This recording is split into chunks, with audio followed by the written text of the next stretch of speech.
I used to come to London, in fact, on antique buying trips, and I was particularly interested in paper and documents and advertising artwork. And one of the very early things that I discovered was tobacco advertising.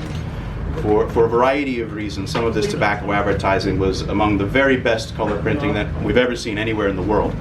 So quickly I was running around all over looking for it, and frequently by the time I was a freshman in college, I was coming to Europe on the weekends and going down to Cuba on the weekends. And one of the things that I was really particularly interested in also were complete packages of vintage consumables, I called them at the time. So old pill bottles with the pills in it, or weird bottles of oils, and unused boxes of cigars. So for quite some time I started amassing these cigars, and you can only work in Cuba for so long before you start smoking, so of course I did. And for a long time I smoked everything I could get my hands on, especially down there. I started making cigars. At first it was very simple out on the farm, or very simple blends. Then it got a bit more complex. I did it for friends and family, and things effectively stayed this way for about 15 years. I was really a Cuban-only smoker for many, many years. I enjoyed the flavor, the general flavor profiles that you get all the time. And then a few years ago I was speaking with Henrik Kellner, and he explained to me, look, there's so much vibrant non-Cuban tobacco, you're just not getting any of it. So much of what you're smoking is the tobacco that's suitable for mass consumption. So we started blending some cigars together, and I started tasting tobaccos with him, and I was surprised right away at what there was out there. One of the cigars that you're tasting tonight is the Aviator series. Aviator, I always say, is our limited ongoing production. They're a very complex cigar. Each of the Aviator Vitolas has its own personality, but they're the culmination of particular crops of tobacco that we pool together, and they work together in a very particular way.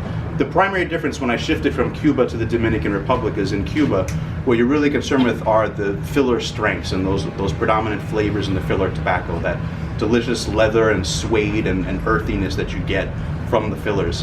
Whereas when you go to the Dominican Republic, or to use tobacco from outside of Nicaragua's on the same tectonic plate as Cuba, so you get some similarities in the strengths, but Dominican tobacco is so much more aromatic, and it becomes the wrapper and the binder that give you so much more of the character of the cigar itself. And the way that the tobaccos interact with each other become much more important as well. So it becomes a more difficult and much more delicate process to maintain that flavor and that consistency of a cigar over time, particularly when you're dealing with tobaccos that there are such small supplies of, or that are so vibrant and the flavor is so specific. So it's almost, I always say that it's like champagne in the sense that you're smoking an Envoy tonight. So that Envoy has a Katui wrapper, for example, that is comes from a farm that's owned by Henrik Kellner's daughter. So we get all of the Katui production. But the last 2 years of Katui have been exceptional productions, and the flavor has been just off the charts, and given so much that citrus flavor that you're getting in this other cigar. But even a good year for tobacco can upset the delicate balance of the combined flavor that you're meant to experience in that cigar itself. So when that happens, you find yourself tweaking the blends. Oftentimes our literature can't keep up with the changes in the blend. So like the Von Kier, for example, doesn't say that it has Peruvian tobacco, but this current production does have some Peruvian Pelo de Oro in it. When I say small production, I mean in Aviator series, we're typically manufacturing runs of about 3,000 or 4,000 cigars, and that'll happen 2 or 3 times a year. So they are quite tiny.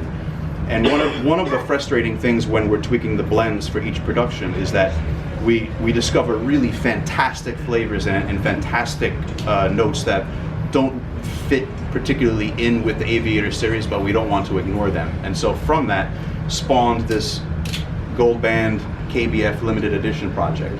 And with this cigars, we'll make a cigar even if we only have enough tobacco for a few hundred sticks.